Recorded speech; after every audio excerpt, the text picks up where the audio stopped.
Ya, jadi teori pengukuran dan ketidakpastian. Di dalam ilmu fisika, sebagaimana yang kita ketahui bahwa fisika itu prinsipnya sangat dekat dengan eksperimen, observasi. Ya, karena kita berkaitan langsung yang kita pelajari adalah objek yang ada di alam, ya, yang ada di alam di sekitar kita.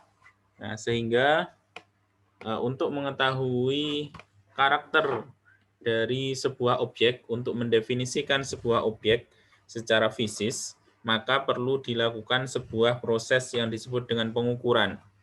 Nah, pengukuran sendiri itu adalah membandingkan antara besaran dan satuan. Ya, jadi parameter-parameter fisis yang ingin kita ketahui dari sebuah objek itu disebut sebagai besaran. Nah, sedangkan pembandingnya itu disebut sebagai satuan, yaitu sebuah besaran yang sudah ditetapkan nilainya, sudah disepakati nilainya. Itu disebut sebagai satuan. Nah, proses membandingkan antara besaran dengan satuan itu disebut sebagai pengukuran. Oke, nah sehingga kita perlu belajar tentang teori pengukuran, dan di dalam sebuah pengukuran itu tentunya hasil yang didapatkan itu bukanlah merupakan hasil eksak atau hasil angka yang sebenarnya, tetapi angka yang mendekati nilai yang sebenarnya. Ya, jadi di situ ada perbedaan antara hasil pengukuran dengan hasil yang sebenarnya.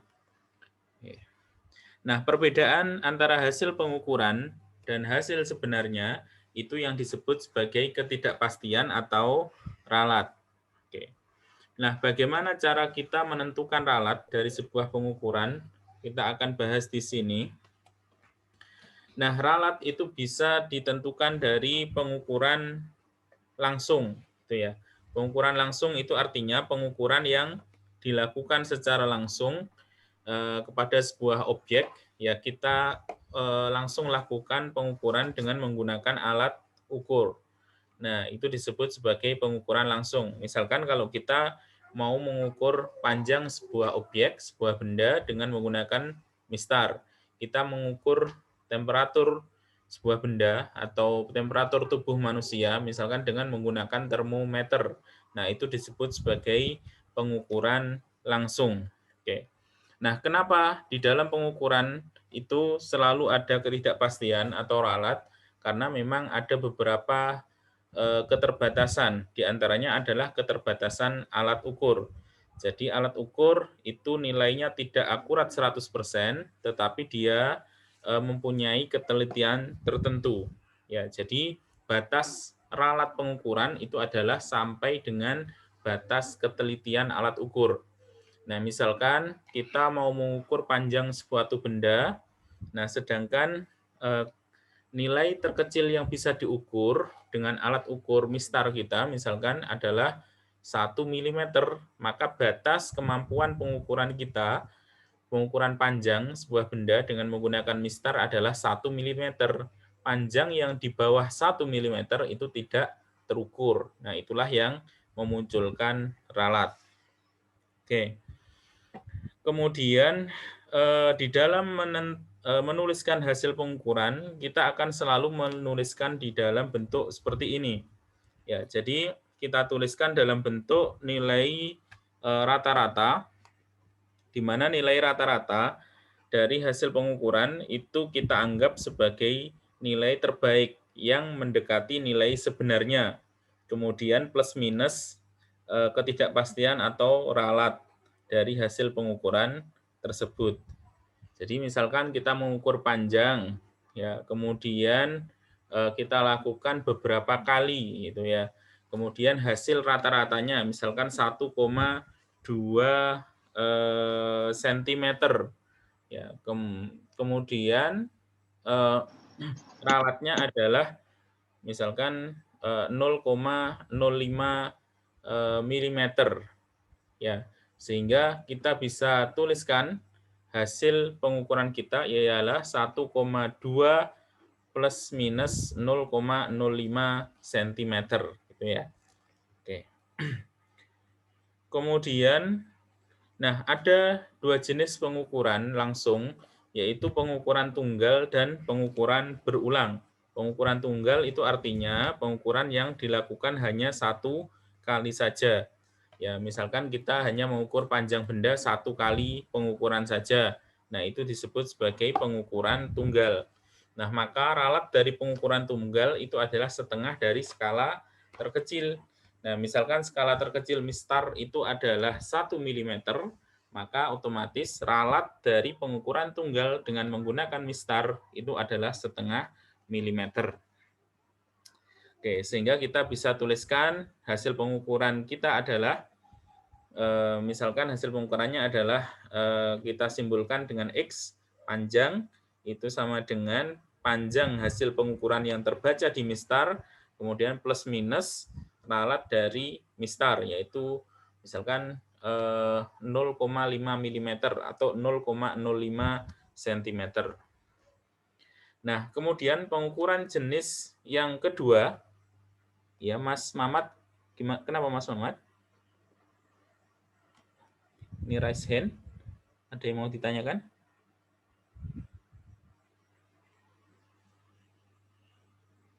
Oke, nanti ya, saya lanjutkan dulu.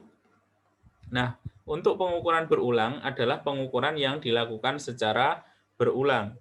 Nah, untuk pengukuran berulang itu biasanya kondisinya lebih ideal. Jadi harapannya dalam mengambil data, biasanya pengukuran yang kita sarankan adalah pengukuran berulang. Jadi kalau bisa dilakukan pengukuran tidak hanya satu kali, misalkan kita mengambil data 3 kali atau 5 kali atau 10 kali, semakin banyak data yang kita ambil, maka itu semakin baik gitu ya. Jadi intinya seperti itu. Kalau bisa dalam melakukan pengambilan data, baik nanti ketika kalian melakukan praktikum atau mengambil data, misalkan untuk kebutuhan penelitian skripsi atau PKN, nah itu diambil data berulang kalau memungkinkan waktu dan biaya dan alatnya. Oke, sehingga nanti hasilnya diharapkan lebih akurat daripada pengukuran tunggal. Ya. Keuntungan dari melakukan pengukuran berulang, kalau misalkan di pengukuran tunggal itu terjadi kesalahan pengambilan data, maka data yang kalian sajikan sudah pasti salah. Tetapi kalau di dalam pengukuran berulang itu nanti akan terlihat kalau misalkan ada kesalahan pengambilan data. Ya, jadi misalkan data pertama kalian mengukur panjang benda, panjangnya 1,6 cm. Sedangkan pengukuran kedua, ketiga, keempat, kelima, dan seterusnya berkisar antara 1,2 dan 1,3. Sehingga nanti kelihatan, ternyata di pengukuran pertama ada kesalahan, mungkin kesalahan pengukuran, yaitu jauh dari hasil pengukuran yang lain. Nah, sehingga data yang berbeda jauh dari data yang lain itu bisa kita buang datanya. Ya, artinya tidak usah digunakan. Ya, itu adalah salah satu kelebihan ketika kita melakukan pengukuran berulang. Jadi manfaat dari pengukuran berulang kita bisa mengidentifikasi mana-mana data yang memang dekat dengan hasil yang sebenarnya dan data yang menyebabkan ralat yang itu berasal dari kesalahan pengukuran. Oke. Nah, kemudian dari hasil pengukuran berulang itu kita bisa menentukan ya rata-rata dari hasil pengukuran. Ya. Kemudian dari situ kita juga bisa menghitung ralat. Kalau di sini contohnya dituliskan dalam notasi delta ya, ketidakpastian atau selisih delta X ini adalah ralat. Sebenarnya kalau kalian pernah belajar statistik, ini adalah standar deviasi ya. Nah, kemudian ini bisa dicari dari persamaan yang di bawah ini. Ya, delta X itu sama dengan akar dari sigma xi min x rata-rata kuadrat dibagi n kali n min 1. N ini adalah jumlah pengukuran. Kemudian xi itu adalah nilai dari hasil pengukuran ke i. Ya, dikurangi dengan x rata-rata itu adalah nilai rata-rata hasil pengukuran. Kemudian hasil selisihnya ini dikuadratkan dan semuanya nanti dijumlahkan. Sigma ini menandakan penjumlahan, ya, kemudian dibagi dengan n kali n min 1, kemudian hasilnya diakar kuadratkan. Oke. Nah, itu adalah bagaimana kita mencari ralat dari pengukuran berulang. Ini nanti akan kalian lakukan ketika kalian melakukan praktikum fisika teknik gitu ya di semester 2 insya Allah. Nah, tetapi kita akan coba lakukan perhitungan dari pengukuran berulang, ya. Nanti kita beri contoh dengan menggunakan Microsoft Excel. Nah, kemudian ketidakpastian yang kita dapatkan tadi, delta X ini tadi, itu adalah ketidakpastian mutlak. Ya, nilainya adalah nilai angka. Nah, tetapi ada nilai ketidakpastian lain. Ya, ketidakpastian yang disebut sebagai ketidakpastian relatif. Gitu ya.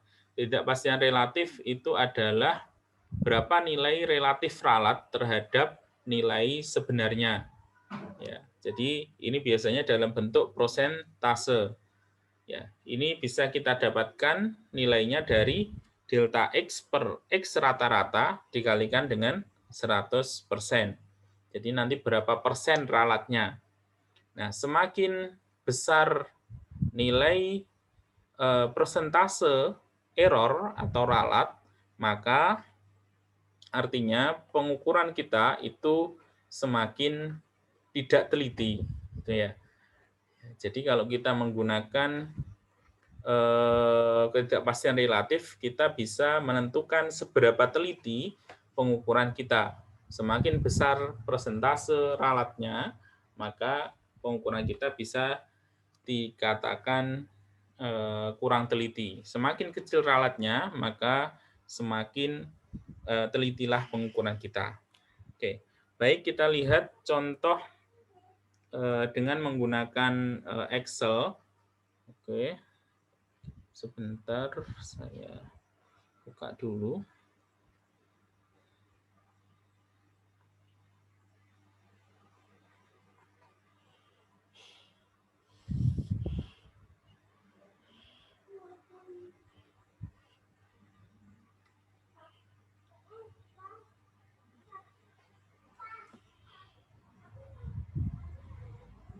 Saya share screen. Mana Excel-nya ini? Baik, ini contoh misalkan kita melakukan pengukuran. Ya, kita melakukan pengukuran nilai hambatan dari sebuah rangkaian listrik. Itu ya. Nah, misalkan kita melakukan 5 kali pengukuran. Ya, pengukuran pertama nilai R-nya itu adalah 50. Pengukuran kedua nilai R-nya 53, nilai hambatannya 53 ohm. Pengukuran ketiga nilai hambatannya 48 ohm. Pengukuran keempat 53 ohm dan pengukuran kelima 49 ohm. Oke. Nah, kemudian dari hasil pengukuran ini kita mau mencari nilai rata-ratanya. Dan setelah itu kita juga akan mencari nilai ralatnya, berapa nilai delta R-nya dan ralat relatifnya juga. Nah, untuk mencari nilai rata-rata ini, maka kita bisa ini kita total, ya kan? Jadi 50 ditambah 53 ditambah 48 tambah 53 tambah 49. Nah, ketemunya nilainya adalah 253. Kemudian ini ada berapa pengukuran? Ada 5 pengukuran dibagi 5. Nilai rata-ratanya adalah 50,6 ohm. Jadi ini kita asumsikan, kita anggap nilai 50,6 ohm itu adalah nilai yang paling mendekati nilai sebenarnya. Kemudian setelah itu kita cari nilai errornya, nilai ralatnya dengan persamaan ini. delta R sama dengan akar dari sigma R min R rata-rata kuadrat dibagi dengan N kali N min 1. Oke. Nah, yang perlu kita cari itu yang atas dulu. Ya, R rata-rata ini sudah ketemu nilainya di sini 50,6. Kemudian kita ingin mencari R min R rata-rata. Ya, R di sini ada RI ya, 50 dikurangi dengan 50,6, tapi nilainya absolut. Ini selisihnya berapa? 0,6. Kita tuliskan di sini. Ya, kemudian 53 dikurangi dengan 50,6. Selisihnya berapa? 2,4. Ya. Selisih antara 48 dengan 50,6, 2,6. Selisih 53 dan 5,6, 2,4. 49 dan 50,6 selisihnya adalah 1,6. Ya, jadi kita tulis di sini. Kemudian tidak hanya selisih saja, itu nanti hasilnya dikuadratkan. Ini kita kuadratkan semuanya ketemu nilai yang di sini. Kita bisa gunakan Excel dengan mudah untuk menghitung ini. Nah, setelah itu ini hasilnya kita jumlahkan semua, ya, nilai kuadrat dari absolut selisih antara nilai masing-masing hasil pengukuran dengan nilai rata-rata. Ini kita kuadratkan, kita jumlahkan semua, nilai ketemu nilai 21,2. Oke, kemudian dibagi dengan N kali N min 1. Ya, N-nya adalah 5, N min 1 adalah 4, 5 kali 4 dibagi dengan 20. Oke. Nanti setelah itu di akar, ya, di akar kuadrat. Nah, nanti ketemu nilai ini. Oke, kemudian ini adalah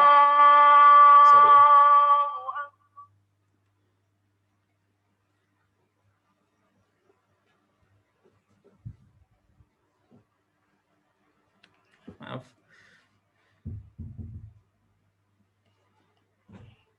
Ya, ini adalah nilai ralat mutlak. Oke. Nah, kalau kita mau mencari ralat relatif, itu tidak lain adalah berarti ralat mutlak ini 1,02956 dibagi dengan 50,6. Ya, kalikan dengan 100%, ketemu nilai ini 2,03%. Ya. Jadi kita bisa menuliskan ya, hasil pengukuran kita, hasil pengukuran hambatan pada rangkaian listrik yang kita ukur itu adalah 50,6 plus minus 1,03 ohm atau 50,6 ohm plus minus 2,03%. Ya, itu jadi kita bisa menentukan nilai rata-rata, yaitu nilai yang kita anggap mendekati nilai yang sebenarnya dengan berserta dengan ralatnya. Ya, itu. Jadi ini adalah cara penentuan ralat dari pengukuran berulang. Ya, dari sini mungkin ada yang ditanyakan, silahkan. Ada yang kurang jelas? Pak, izin bertanya, Pak. Yang untuk 0,6, untuk 0,6 dikuadratkan kan jadinya berapa? 0,36 atau 3,6 ya, Pak ya? Ya, tadi kan 0,6. 0,36. Ya, 0,6 kali 0,6 berapa? 0,36 kan? Ya. Iya, betul ya. Ya, di sini 0,36. Saya share lagi. Oke, ini hitungannya tidak usah manual. Kita hitung pakai Excel saja, lebih mudah. Ya, jadi ini tadi ngitungnya adalah oke, ini ya. Ngitungnya jadi ini C2 ya, kolom C baris 2 ya. Kuadrat ya kan. Nanti ketemu langsung. Ini dengan rumus saja di Excel. Ya, 2,4 kuadrat ketemunya 5,76 dan seterusnya. Ini ketemu di sini, nanti di total ini juga pakai rumus di Excel. Sum dari Ya, D2 sampai dengan D6. Sudah otomatis ngitung ketemu nilai ini. Nah, ini adalah nilai yang penyebut yang atas ini. Sigma R min R rata-rata kuadrat. Ya. Itu kalau R dikurangi R kuadrat, yang 2 dikurangi 5, gimana ya Pak jumlahnya Pak? Masih belum paham ini Pak. R dikurangi R rata-rata ini. Ya. Ya, jadi R-nya itu kan ini. Sorry. R-nya kan ini, Mas. Jadi ini adalah R1. Ini R2, R3, R4, R5. Ya kan? Paham? Ya. Ya, yang 50 ini R1. Jadi R nilai hambatan pada pengukuran pertama. Ini nilai hambatan pada pengukuran kedua yang 53. Nilai hambatan pada pengukuran ketiga adalah 48. Nah, R1 dikurangi dengan R rata-rata, ya berarti 50 ini dikurangi dengan 50,6. Hasilnya adalah min 0,6. Nah, tetapi karena di sini absolut, maka nilainya akan selalu positif. Ya, berarti 50 dikurangi 50,6, nilainya dipositifkan, itu menjadi 0,6. Ya kan? Ya, ini R1 min R rata-rata. Ketemunya ini. Ini R2, R2-nya adalah 53, R rata-ratanya adalah 56, ketemunya 2,4. 48 dikurangi 50,6 diabsolutkan, ketemunya 2,6. 53 dikurangi dengan 50,6 diabsolutkan, ketemunya 2,4. 49 dikurangi 50,6 diabsolutkan, ketemunya 1,6. Makanya di sini di persamaan ini, ya, kalau sampean lihat di sini ada saya tuliskan ABS. ABS ini absolut, artinya semua nilai selisihnya itu kalau nilainya positif maka dia akan tetap positif. Kalau nilainya hasilnya negatif maka dia akan dijadikan positif tandanya. Karena ini tanda absolut seperti ini. Oke, kemudian setelah ini masing-masing sebentar.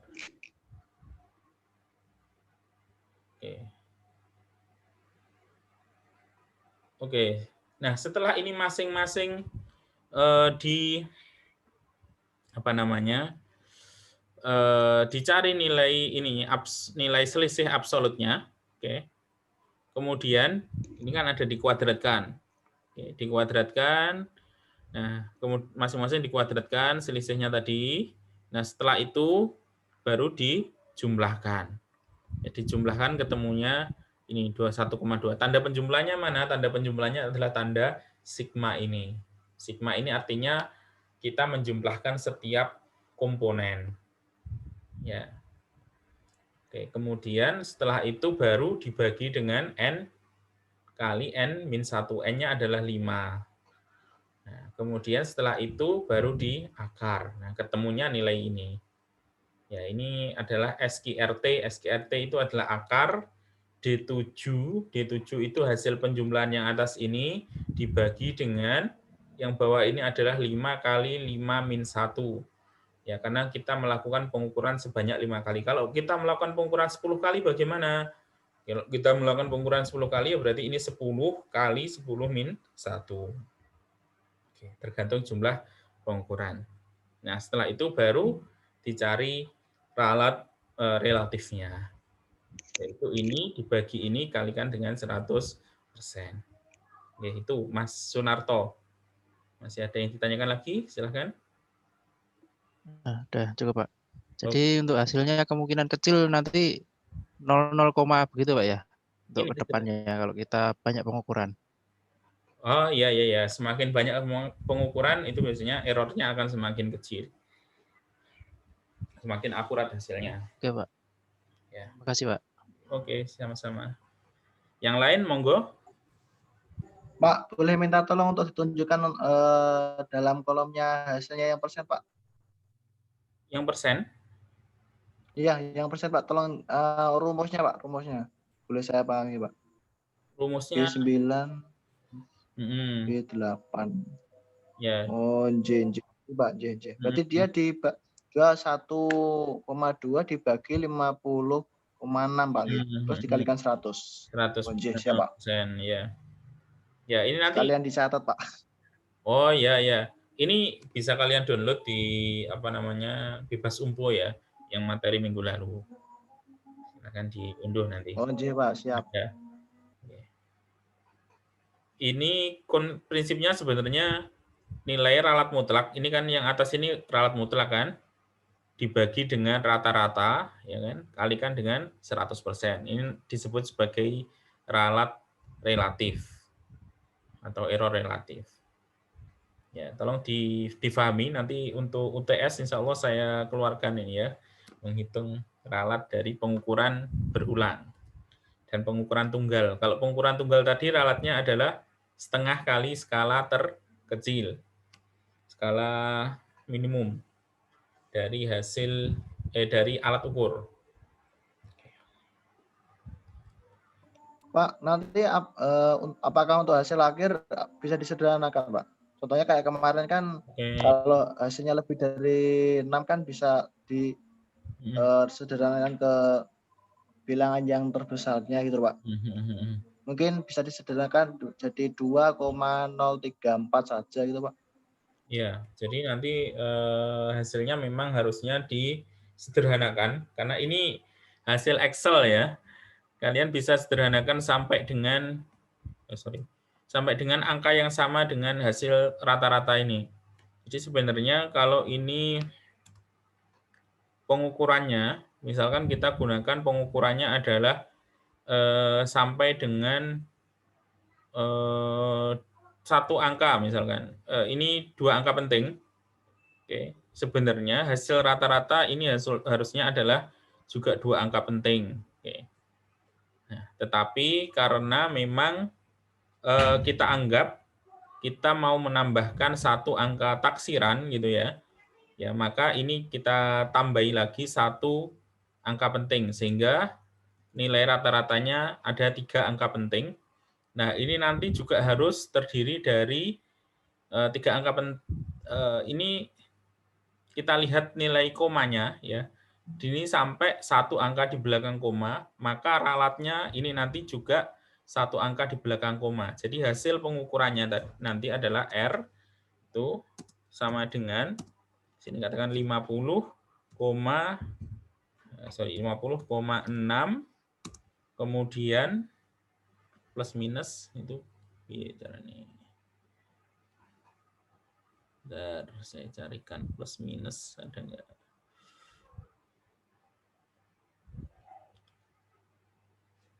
Oh, ini ada. Ya, 50,6 plus minus misalkan yang atas 1,03 harusnya 1,0 ya, 03 ohm. Oke. Ya, ketelitiannya sampai 1 angka di belakang koma. Atau bisa juga kita tulis R. Kalau yang bawah kita pakai nih 2 ini ohm plus minus 2%. Yang atas ini kita beri kurung biar ini juga ada ini. Ya, itu ya penulisannya. Jadi sampai berapa angka di belakang koma itu harus kita sesuaikan ya antara error atau ralatnya ini dengan ketelitian alat ukurnya. Ketelitian alat ukurnya. Ya, ini misalkan hasil eksaknya, kemudian kita tambah 1 angka taksiran. Angka taksirannya 0,6-nya ini. Itu.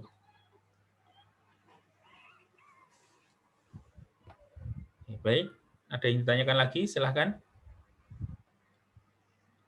Ya, ini kita bulatkan. Jadi ini kita bulatkan sesuai dengan ini. Kalau ini sampai 1 angka di belakang koma, ya ini kita bulatkan sampai 1 angka di belakang koma. Kalau ini nanti misalkan hasil pengukurannya ternyata ketelitiannya sampai 2 angka di belakang koma, ya ini nanti kita gunakan 2 angka di belakang koma. Itu aja. Simpelnya seperti itu. Ya, sudah jelas ya? Ini ya. Tidak ada yang ditanyakan lagi. Baik, kalau tidak ada yang ditanyakan, kita masuk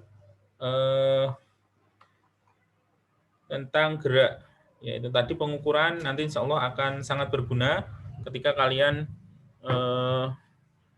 melakukan kegiatan praktikum dan melakukan kegiatan pengukuran. Kemudian juga ketika kalian melakukan pengukuran untuk kegiatan penelitian, tugas akhir misalkan, atau PKN di industri. Maaf. Suaranya. Baik, kita masuk ke gerak. Ya, kita awali dulu dengan kinematika gerak lurus. Nah, pada prinsipnya sebenarnya gerak itu ada 2 jenis. Ya, gerak itu kalau di dalam bahasa ilmiahnya itu biasa kita sebut sebagai mekanika, ya, mekanika ini.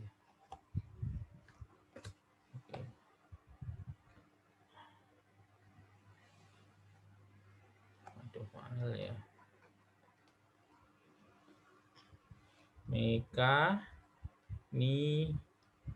Maaf ini enggak pakai soalnya enggak pakai layar sentuh. Ya, mekanika. Ya, gerak itu mekanika. Maka ilmu tentang gerak ya ini disebut sebagai ini mekanika ini. Nah, kalau teknik mesin bahasa lainnya itu disebut juga mechanical engineering. Ya, engineering itu rekayasa, mechanical itu gerak itu ya, rekayasa mekanis. Ya, rekayasa gerak. Ya, jadi kita melakukan rekayasa gerak benda ya untuk mendukung membantu kehidupan kita. Ya, maka disebut sebagai mechanical engineering. Kalau kita lihat kendaraan misalkan sederhananya mesin kendaraan, di situ kan ada gerakan, ya ada gerak, ada bagian part-part bagian-bagian yang bergerak, gitu ya. Maka itu masuk bagian mekanika. Nah, kemudian mekanika sendiri itu terbagi menjadi 2. Ada yang disebut sebagai dinamika. Nanti kita masuk juga ke sini. Dinamika.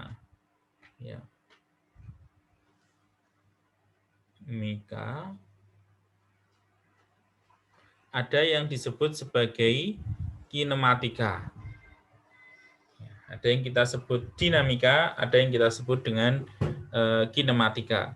Nah, kinematika itu adalah ilmu tentang gerak yang mana kita tidak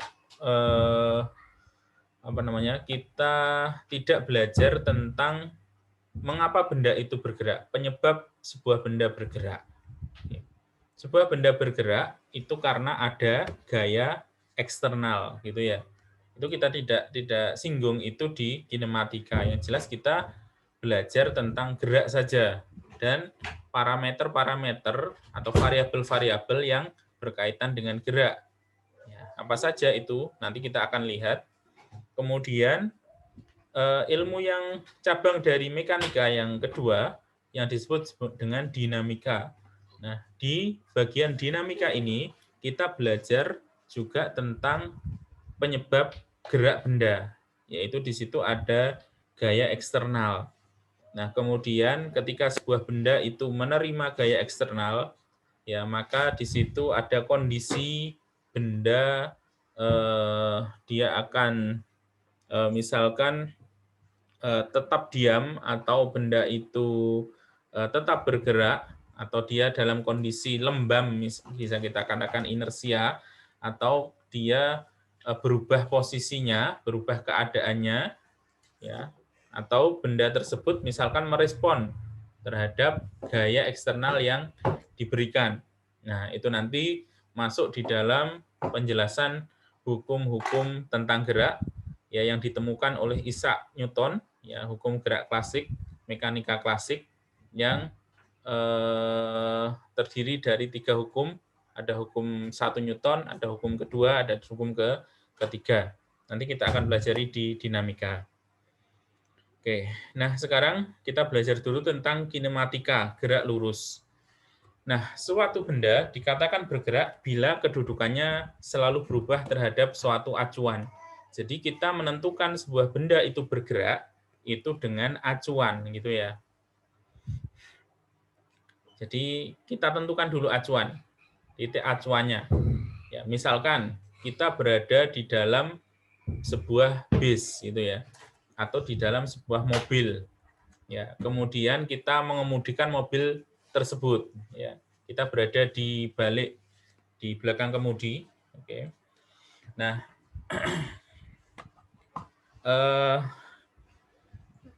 yang mungkin ditanyakan, yang kita untuk melakukan analisa, yang kita lakukan pertama untuk melakukan analisa apakah kita bergerak atau tidak bergerak, ya maka kita tentukan dulu titik acuan. Ya, misalkan kita tentukan titik acuan adalah posisi awal kita, posisi awal mobil. Ya, misalkan awal mobilnya kita parkir di halaman rumah kita, di garasi rumah kita. Oke, posisi awal mobil itu adalah acuan. Kemudian kita nyalakan mobilnya, kemudian mobilnya kita kendarai, ya, kita injak gasnya, kita lepas remnya, dan mobil tersebut berpindah ya dari posisi awal, kemudian dia menuju ke keluar garasi. Nah, sehingga kita yang ada di dalam mobil, kalau kita ambil titik acuannya adalah posisi awal kita di garasi, ya maka kita itu dikatakan bergerak. Oke. Nah, lain lagi, ya. Ketika kita misalkan berada di dalam mobil, kemudian ternyata kita tentukan posisi acuan kita itu adalah ujung bagian depan mobil, gitu ya misalkan. Kemudian kita jalankan mobil tersebut ya dari garasi kita ke mungkin ke pasar atau ke toko, ya.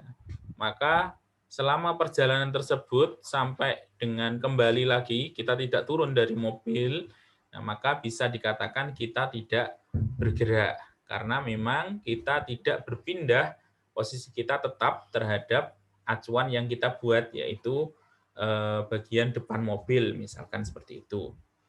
Oke, ya. Jadi sebelum menentukan apakah benda itu bergerak atau tidak, maka kita buat sebuah acuan. Misalkan di sini saya punya benda berbentuk kotak seperti ini, saya buat sebuah acuan di sini. Nah, kemudian ada sebuah benda lagi di atasnya ini. Ada hewan misalkan, semut atau yang lain. Nah, kemudian ternyata benda ini bergeser ke sana. Nah,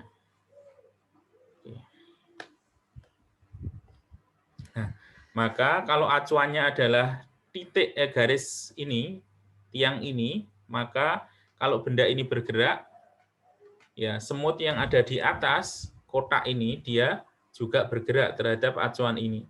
Nah, tetapi kalau saya gunakan acuannya misalkan satu titik di sini, ya, sedangkan semutnya tetap di sini. Ketika ini bergerak ke sana, berpindah posisinya ke sana, ya, maka karena dia jarak terhadap acuannya tetap, ya, maka semut ini dikatakan tidak bergerak terhadap acuan yang ini. Itu ya. Nah, kemudian yang kita pelajari di sini nanti itu adalah gerak lurus, ya, gerak satu dimensi. Jadi kita hanya memperhitungkan satu dimensi saja. Kalau kita nyatakan dalam sumbu kartesian, itu katakan ada 3 dimensi, gitu ya. Nanti yaitu kita ukur gerak kita dalam misalkan ke arah sumbu X atau ke arah sumbu Y, atau searah sumbu Z. Oke. Ya. Ini untuk mempermudah kita. Oke, kalau kita lihat di sini, ya misalkan ini ada 3 hewan, yaitu ada kucing yang ada di sini, kemudian ada burung yang ada di sini. Oke. Nah, kucing dan burung ini, ya misalkan kita jadikan tiang ini sebagai acuan, maka kucing dan burung ini tidak bergerak. Oke, tetapi kucing yang di sini, yang awalnya dari sini, ini bergerak ke sana, ya kan? Saya ulangi lagi. Oke, kucing ini, kalau acuannya ini kan dia berubah posisinya terhadap ini jaraknya, dia bergerak. Kemudian bebek ini juga tidak bergerak, gitu ya. Kalau acuannya ini, karena tidak berubah terhadap acuan. Anjing ini, dia bergerak, karena dia posisinya berubah terhadap acuan. Kemudian ada hewan lagi, citah ini dia bergerak, karena dia berubah posisinya terhadap acuan tiang ada di sini. Kemudian nanti mungkin ada lagi hewan kupu-kupu, ini dia bergerak, posisinya berubah, burung yang atas ini juga bergerak. Oke, jadi sebelum menentukan apakah benda itu bergerak atau tidak, maka kita harus menentukan titik acuan. Oke. Nah, kemudian apa saja variabel-variabel gerak? Ya, variabel-variabel yang bisa kita ukur ya di dalam pada benda yang bergerak. Yang pertama adalah perpindahan. Ya. Perpindahan adalah perubahan kedudukan benda dalam selang waktu tertentu tergantung dari sistem koordinat. Oke. Jadi katakan ada benda awalnya dia di posisi A. Oke. Kita ambil acuan posisi O ini ya. Ya, awalnya dia di X1, yaitu di posisi A. Kemudian dia berjalan ke sana, bendanya berpindah ke posisi X2 atau B. Oke. Ya, maka besar perubahan ya, besar perubahan benda ini dari posisi A ke posisi B, jarak besar perubahan kedudukan bendanya itu disebut sebagai perpindahan, yaitu X2 min X1. Arahnya kemana? Arahnya dari A ke B arahnya ya. Arahnya dari X1 ke X2. Arahnya kalau kita lihat di sini di gambar ini arahnya ke kanan. Ya, jadi perpindahan ini punya arah. Ya, jadi kalau kita misalkan bergerak dari di lapangan gitu ya, kita bergerak di lapangan yang berbentuk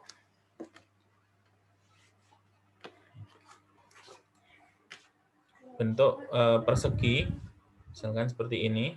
Maaf, ini enggak seperti persegi ya. Ini misalkan di posisi A, kita berpindah dari titik A ke titik C misalkan. Ya, rutenya lewat B. Oke, jadi ke sana dulu, kemudian baru ke sana. Ya, maka ini kita berpindah ya, berpindah dari A ke C. Yang kita lihat di sini, yang kita lihat adalah posisi awal dan posisi akhir. Oke. Jadi posisi awalnya di mana? Di A, posisi akhirnya di C. Ya. Nah, vektor perpindahannya adalah seperti ini. Ya. Vektor perpindahannya. Jadi besar perpindahannya adalah panjang dari A ke C. Ini namanya perpindahan. Jadi dia memperhatikan arah. Kita lihat hanya posisi awal dan posisi akhir. Kemudian ada lagi besaran yang disebut sebagai jarak. Jarak ini besar panjang lintasan sesungguhnya. Ya, jadi kalau kita mau bergerak dari A ke C, ini ya, melewati B, maka keseluruhan lintasan yang dilalui ini diukur.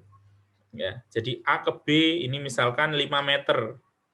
Dari B ke C misalkan 6 meter. Nah, sehingga ini nanti jarak dari A ke C adalah 5 ditambah 6 meter. Ya, sama dengan 11 meter.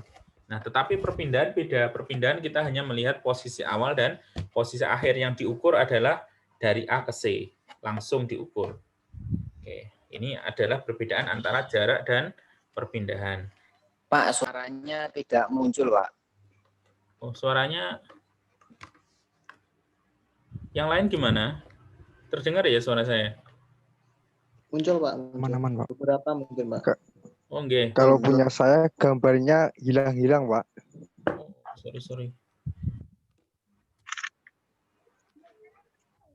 Oke, mungkin ada gangguan koneksi, Mas, yang suaranya belum muncul. Mohon maaf. Ya, yang suaranya belum muncul nanti silahkan bisa cek di Bebas Umpo, nanti kita upload. Kita lanjutkan dulu.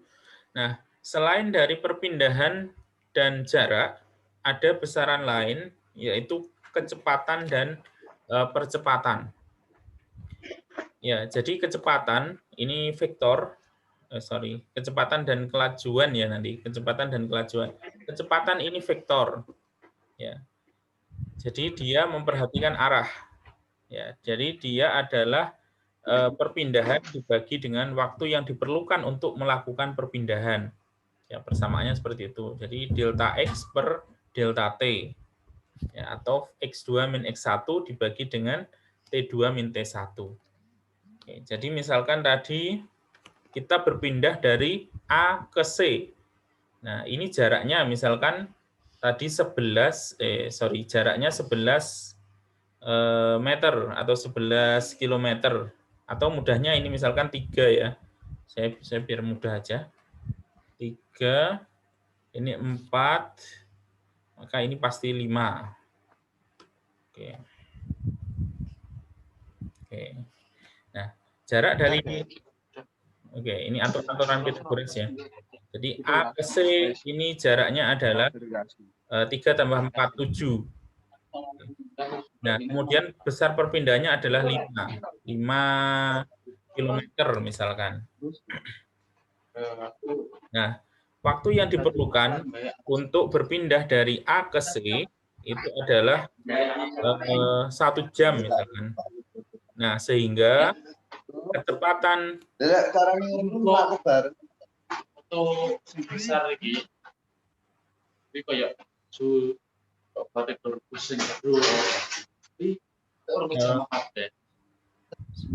saya tolong di-mute dulu ya yang lain.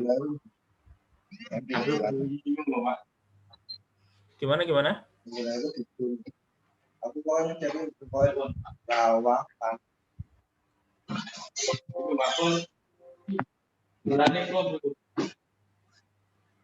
Tolong di-mute dulu.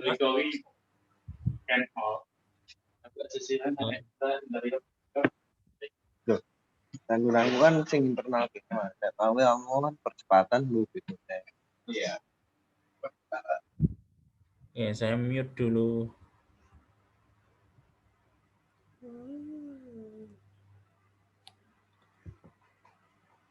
Oke, saya share screen lagi. Oke.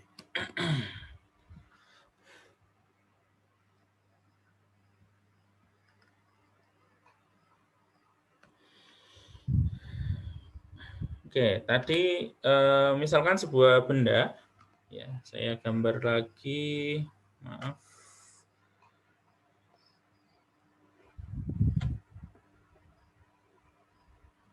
Oke, sebuah benda bergerak dari A ke C, ya. Ini melewati titik B. Nah, ini vektor perpindahannya ke sana. Oke, ini adalah katakan ini 3 kilometer. Ini 4 kilometer. Ini adalah 5.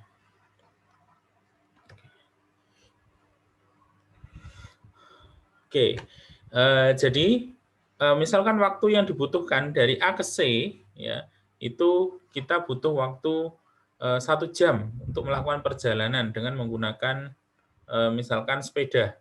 Ya, kita butuh waktu 1 jam. Nah, sehingga untuk menghitung kecepatan rata-rata perjalanan dari A ke C dengan melewati B itu adalah 5 dibagi dengan 1 atau 5 km per jam. Oke, jadi perpindahan dibagi dengan waktu yang diperlukan. Nah, kalau kita bicara, ini ada nggak kelajuan ya? Oh, ini nggak ada, sorry.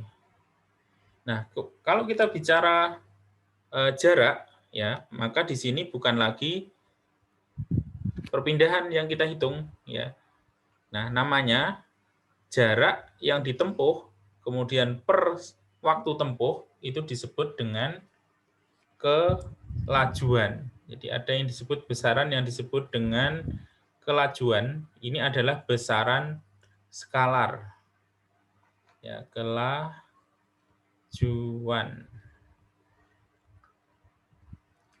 Ini sama dengan jarak.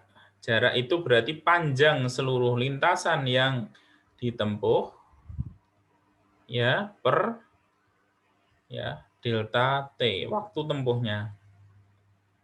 Oke. Jadi kalau tadi dihitung V rata-rata itu adalah sama dengan berapa? 5 per, misalkan waktu tempuhnya adalah 1, ya, atau 5, misalkan ini satuannya kilometer per jam. Ini karena vektor, ini biasanya saya beri tanda seperti ini. Maka kelajuannya itu adalah jarak tempuhnya seluruhnya adalah A ke B plus B ke C. Jadi 3 ditambah 4. Jadi kelajuannya, V kelajuannya, ya ada tanda vektor, itu adalah 3 plus 4, ya kan, dibagi dengan 1.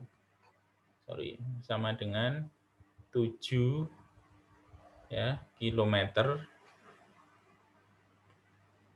ya per jam. Ya, jadi ini beda antara kecepatan dan kelajuan. Oke, jadi ini ya bisa dipahami ya. Perpindahan dan jarak itu berbeda, kemudian kecepatan dan kelajuan itu berbeda. Kalau perpindahan itu vektor, ya jadi hanya kita ukur dari posisi awal ke posisi akhir, ya arahnya berarti ya menuju ke posisi yang akhir, ya. Jadi kalau perpindahan tadi adalah kalau orangnya bergerak dari A ke C melewati B, kita hanya melihat posisi awalnya di A dan posisi akhirnya di C, kita tidak lihat B, kita tidak lihat prosesnya menuju C, tetapi langsung dia ada di mana akhirnya. Ya, kemudian kita tarik garis lurus, nah itulah garis vektor perpindahan. Nah, kemudian kalau jarak, maka kita hitung seluruh lintasan yang dilalui. Kalau dari A ke C lewat B, maka kita hitung A ke B berapa jaraknya, B ke C kita hitung berapa jaraknya. Oke, itu. Kemudian perpindahan per waktu yang diperlukan untuk melakukan perpindahan disebut dengan kecepatan. Ya, ini juga vektor. Kemudian jarak dibagi dengan waktu untuk melakukan perubahan posisi tadi itu disebut dengan kelajuan, yaitu jarak per waktu yang dibutuhkan untuk menempuh jarak itu. Nah, itu disebut sebagai kelajuan. Ini adalah skalar. Dia tidak punya arah. Nah, kalau kita misalkan melakukan perjalanan dari Ponorogo ke Surabaya dengan menggunakan Google Map, gitu ya. Nah, kita dipandu oleh Google Map. Nah, yang ditunjukkan di Google Map itu misalkan dari Ponorogo ke Surabaya itu perjalanannya sejauh misalkan berapa ya, 120 km. Nah, yang ditunjukkan oleh Google Map itu jarak apa perpindahan? Jarak ya. Jadi yang ditunjukkan oleh Google Map itu adalah jarak. Jadi seluruh jalan yang kita akan lintasi dari Ponorogo ke Surabaya. Oke. Nah, kalau perpindahannya bagaimana? Kalau perpindahannya ya tinggal ditarik garis lurus saja. Dari titik di Ponorogo, ditarik garis lurus ke titik di Surabaya di Google Map. Nah, itu perpindahannya. Nah, maka sebenarnya yang real yang kita hadapi ya di sekitar kita, yaitu sebenarnya kalau terkait dengan perubahan posisi kita ya di muka bumi, yaitu kita gunakan jarak biasanya ya. Ya kecuali kalau kita gunakan misalkan pesawat terbang gitu ya, atau roket yang langsung kita luncurkan dari Ponorogo ke Surabaya. Nah, itu perpindahan. Ya, kita tidak akan lewat mengikuti jalan raya, tetapi langsung menarik garis lurus dari Ponorogo, roketnya naik, kemudian turun di Surabaya. Langsung menarik garis terdekat. Ya. Ya, itu perbedaan jarak dan perpindahan beserta kecepatan dan kelajuan. Monggo, itu dulu mungkin kalau ada yang ditanyakan silahkan. Ya, karena nanti kalau banyak-banyak khawatirnya malah kurang tertangkap nanti. Silahkan kalau ada yang ditanyakan. Pak, tolong ayatnya jangan dihilangkan dulu, Pak. Gimana, Mas? Slide-nya? Iya, slide-nya tolong jangan dihilangkan dulu. Oke, ya.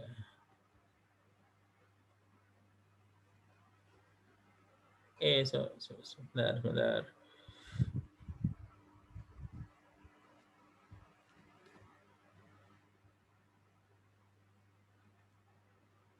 Oke.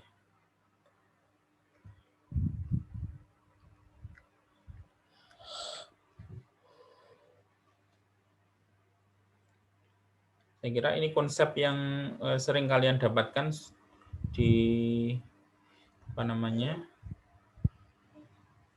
T, ya ini misalkan T ya, sama dengan misalkan 1 jam. Wah, ini tulisannya maaf, jelek. Kayak mouse ini. Iya, Pak, pakai mouse, Pak.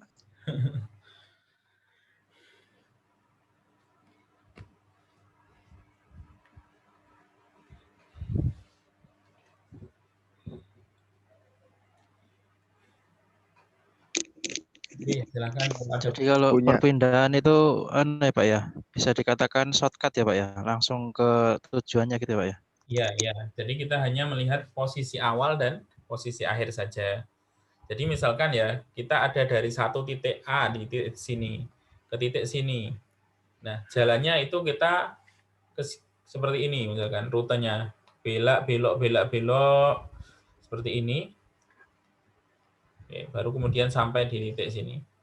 Nah, kalau kita lihat dari jaraknya, maka kita hitung semua ini. Dari sini ke sini kita ukur semua. Oke, ini yang belok-belok ini kita ukur semua. Tapi kalau perpindahan, ya berarti kita hanya melihat dari posisi awalnya di mana, posisi akhirnya di mana, ke sana arahnya. Ya, ini lurus, ditarik garis lurus ini. Kalau kita melihatnya adalah perpindahan. Ya, maka dia besaran vektor ya, vektor. Dia punya arah. Arahnya dari mana? Dari posisi awal ke posisi akhir. Ya, nanti kita akan bahas vektor kemudian setelah ini. Pak, untuk tanya, Pak. Ya, Mas, silakan. Untuk mendapatkan angka 5 perpindahan itu rumusnya bagaimana, Pak? Oh, ini loh. Ini contoh Mas ya. Jadi itu cuma contoh. Iya, contoh. Ini anggap saja ini siku-siku gini ya. Ya, ini kan pakai rumus Pythagoras ya. A kuadrat ini 3 kuadrat tambah 4 kuadrat sama dengan 5 kuadrat gitu kan. Ya, pasangan itu loh, apa namanya? Apa istilah golden number itu ya. 3 4 5 kemudian 6 8 10, 6 kuadrat tambah 8 kuadrat sama dengan 10 kuadrat. Pak, tanya Pak. Okay. Untuk V rata-rata perhitungan itu Pak. Nah, kan dari V rata-rata dari A ke B dan terus B ke C kan ada 3 plus 4. Terus untuk dibagi untuk T2 dan T1. Berarti waktunya belum ditentukan nggak Pak? Untuk dari kota A ke kota B waktunya berapa? Dari kota B ke kota C belum ada waktunya juga Pak. Berarti itu nanti kalau semua sudah diketahui berapa waktunya, apakah nanti caranya tetap sama dijumlahkan Pak? Lalu setelah itu dibagi dengan jarak kota tersebut. Ya, jadi ini tadi kan kita mau melihat perpindahan. Nah, perpindahan rata-rata Mas ya. Rata-rata itu berarti kita ukur karena yang diminta adalah dari posisi awal ke posisi akhir. Tadi saya contohkan misalkan T-nya itu 1 jam. Jadi dari A ke C itu waktu tempuhnya 1 jam. Ya, maka kecepatan rata-ratanya ya berarti perpindahan dari A ke C itu dibagi dengan waktu perpindahan itu dilakukan. Ya, dari A ke C itu butuh berapa lama? Katakan 1 jam, ya berarti 5 dibagi 1. Kalau misalkan dia butuh 30 menit atau setengah jam, berarti 5 per setengah, atau 10 km per jam, misalkan seperti itu. Ya, tergantung dari waktu yang dibutuhkan. Ini hanya contoh tadi.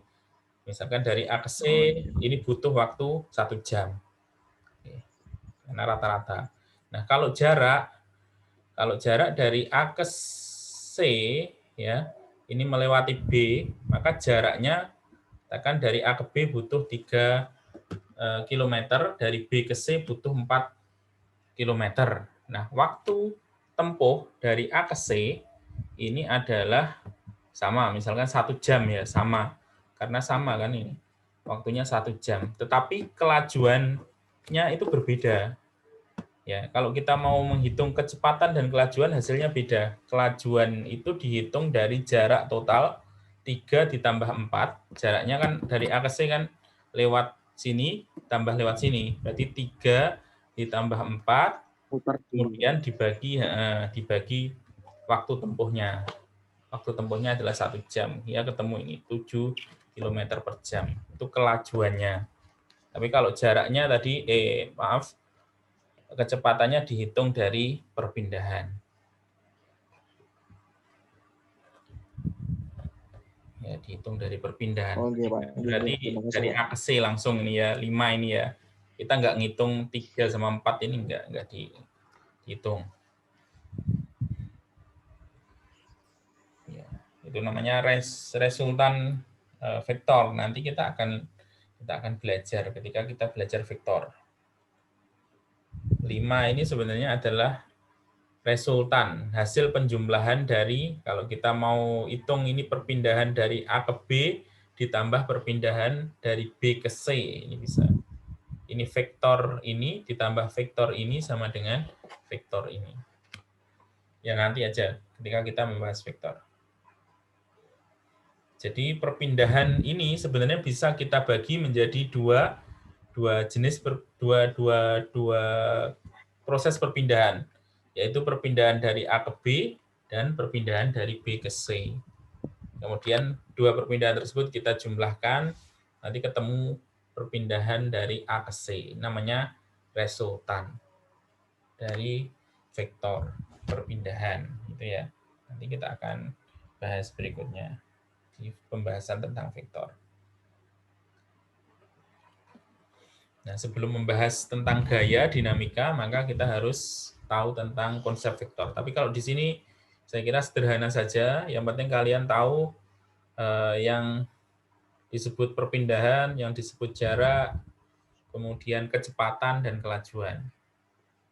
Nah, gerak yang kita pelajari tadi itu gerak namanya disebut sebagai gerak lurus beraturan, ya, karena asumsi kita itu kecepatannya tetap, kecepatannya tidak berubah, ya kan? Jadi benda ini bergerak dari A ke C, kecepatannya ya tetap. Asumsi kita seperti itu, maka geraknya disebut gerak lurus beraturan. Oke. Nah, nanti ada lagi ketika dia mengalami perubahan kecepatan, misalkan. Kita bisa definisikan lagi. Nanti besarannya disebut sebagai besaran percepatan. Ya, jadi kalau ada mobil itu dia sudah berjalan misalkan 10 km per jam, terus dia berjalan 10 km per jam, yaitu namanya gerak lurus beraturan, kecepatannya tetap. Nah, tetapi kalau mobil itu awalnya diam, kemudian dia diinjak gasnya, pedal gasnya diinjak sampai menyentuh kecepatan misalkan 50 km per jam. Maka dari 0 sampai 50 itu mobil tersebut mengalami percepatan atau sering kita sebut dengan akselerasi. Akselerasi. Ya, itu ya. Karena kecepatannya berubah itu namanya percepatan. Oke, itu dulu. Ada pertanyaan? Ya, mungkin ada kuliah lagi ya setelah ini ya kalian. Ya, Pak. Ya. Habis ini tinggal mempelajari, Pak. Sudah diupload di Bebas Umpo. Oke, ya. Oke, kalau ada pertanyaan lagi silahkan. Kalau tidak ada, untuk sementara ini dulu. Nanti insya Allah kita ketemu lagi minggu depan. Oke. Hari Rabu libur ya kalian ya. Rabu sampai Sabtu, Rabu, Kamis, Jumat. Kantornya libur. Yang kerja. Ada beberapa yang enggak, Pak. Oh iya. Ya. Yang libur selamat berlibur, yang enggak juga tetap semangat bekerja. Oke, itu dulu ya. Saya kira itu dulu. Terima kasih. Nanti insya Allah kita... Ya, Pak. Siap. Oke,